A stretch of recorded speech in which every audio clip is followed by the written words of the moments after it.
So my name is Tiffany Lozada. I am the Environmental Grants Coordinator for the Porch Band of Creek Indians, um, and I'm the main one that deals with the Clean Air Program. So our air program is funded by a 103 grant. We have a few activities that are under it. Mainly is the Met Station, which we are actually in a partnership with the University of South Alabama, working with their students as part of their mesonet. We also do indoor air quality inspections. Not currently, we are not allowed to go into tribal members' homes or other tribal buildings currently. We also do things with energy efficiency, training, and then the Healthy Homes Initiative. So our Healthy Homes Initiative started out as a way to work with housing to educate homeowners and tribal members about healthy homes. We started out with me being the keynote speaker at the housing fair in September of 2019. We were going to be conducting classes for new homeowners that were going through the housing program. And basically, it was you attend the class, you get one of the Healthy Homes kits. And it kept getting rescheduled throughout 2019. So then we get to 2020 and COVID hit. So everything closed. You could not have meetings in person. You could not go into tribal members' homes, or like I mentioned, even other tribal departments' buildings. We were working from home for roughly 6 months before we were allowed back in our offices. So during that time, I got drawn into a conversation about potentially providing services to tribal members who had positive cases of COVID and providing uh, contractual services for disinfecting and cleaning of their homes after the appropriate quarantine period. And it was mentioned that, there may be people who don't want outside companies coming into their homes. Well, my first thought was, I have supplies that could be used to clean and disinfect. So I reached out to our Family Services Division, which had a food initiative going that provides food boxes for families that have COVID positive cases. So it was agreed that they would distribute the boxes um, in addition to their food boxes, their kits.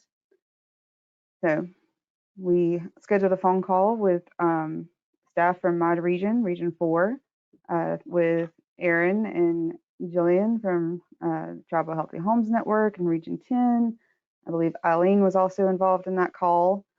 We discussed several different thought processes and things I could add to the kit to address COVID concerns. And so took their suggestions and added stuff to what I already have.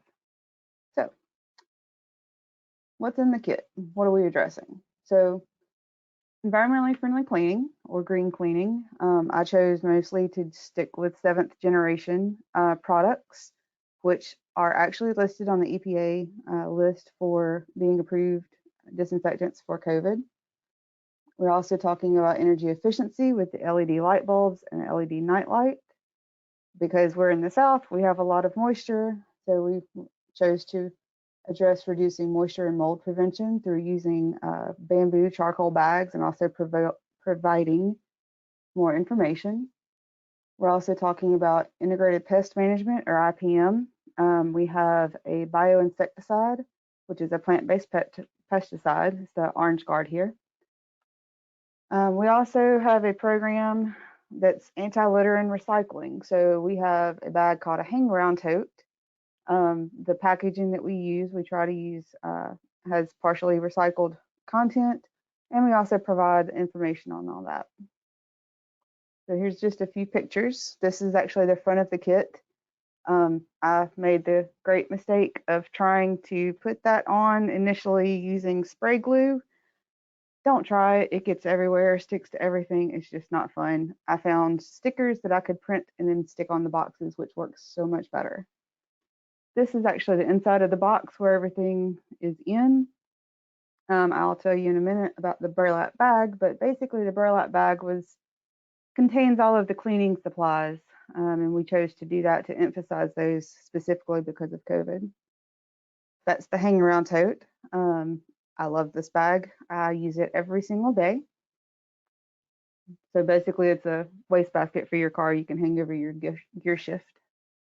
And this is the magnets that we have that are in there. And also, by a lucky mistake from our supplier, they sent me keychains instead of magnets. So I have magnets and keychains both that go in the kits.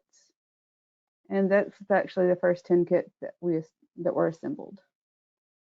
I don't know if you saw, but in there are red folders. This sticker is put on the top of every box, and it asks for people to read the information in the red folder after you open the top of the kit. This is all of the information that is contained in the kit. No, I'm not going through all of it because it's a lot. I do want to call attention to this is the COVID-19 cleaning kit. I took Eileen and Aaron's advice, I believe, to include pictures, really simple, direct wording. To do this, this is actually the only piece of paper in that folder that is printed on cardstock to call attention to it as well. This is the front page of a packet. It lists everything that's in the kit. The items in red are what is contained in the burlap bag or the COVID-19 cleaning kit. The packet of papers also includes information on all of the other products that are in the box as well as uses for them. And then I just had to include this because I borrowed this from the Tribal Healthy Homes network calendar. I did adapt it to some of our area, and we will be putting together an actual calendar of our own using some of our own tribal pictures or art from our kids. So, like I mentioned earlier, it's funded by our EPA 103 grant primarily. Last year, we were able to secure some additional funding through a pesticides grant that is part of our PPG, our Performance Partnership Grant.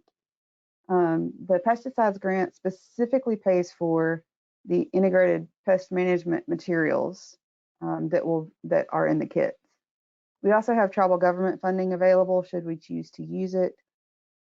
So far, I haven't dipped into it, but I have it available if I need it. Working with Family Services was a new partnership that I had actually never considered. When I was thinking healthy homes kits, my thought process was housing. So as part of all this, working with Family Services, I spoke with the Family Services director, and she relayed a story to me. I call it the box story. So she had an elderly lady who was receiving a food box through the food initiative. One of her friends had actually already received one of the Healthy Homes kits. So she contacted Family Services and wanted to know when she was going to get her box. When they questioned her what she was talking about, she's, the box with the cleaning materials and stuff. Well, they offered cleaning materials they had on hand, and she just would not have it. She absolutely insisted that she had to have her box. So that led to us going ahead and getting more boxes to Family Services. We did 30 of them initially put together. 22 of them went to Family Services. We held 8 back to go to our staff so that they could evaluate the products and the information in the kits themselves. Since then, we've actually had a request from Family Services for an additional 50 boxes. So And of course, this story is also going to appear in the National Tribal Air Association's Status of Tribal Air Report, or STAR. It's the feature story for our region. Lessons learned.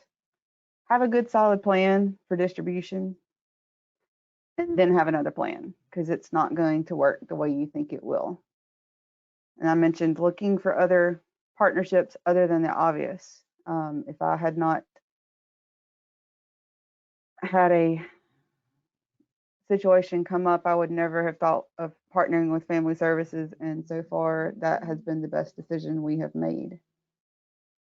Make sure you have plenty of space for materials that are going in the kits.